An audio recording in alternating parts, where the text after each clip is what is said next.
1970 সালে অন্তর্বর্তীকালীন সরকারের প্রধান উপদেষ্টা ডক্টর মোহাম্মদ ইউনূস খ্রিস্টান ধর্ম গ্রহণ করেন। বলেছেন বিএনপির নেতা বরকতুল্লাহ বুলু।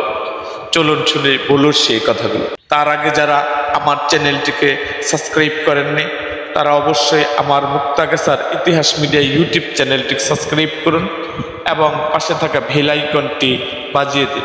আপনি ডক্টর ইউনূস সাহেব, আপনি আমেরিকায় লেখাপড়া করতেন। 1970 সাল আপনি একজন রাশিয়ান নাগরিক, তার প্রেমে পড়েছিলেন, সে অর্থোডক্স খ্রিস্টান।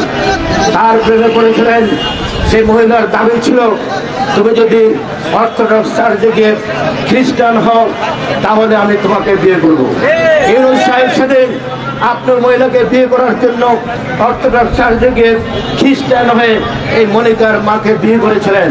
আমাদের জানা নেই আপনি খ্রিস্টান থেকে 18 কোটি মুসলমানের দেশে আপনি কি আবার মুসলমান হয়েছেন না হন নাই, এটা আমি আজকে ডাক্তার সাহেব জামাতের আমিরকে জিজ্ঞাসা করবো, নাইককে জিজ্ঞাসা করবো, আলেম ওলামাদের জিজ্ঞাসা করবো।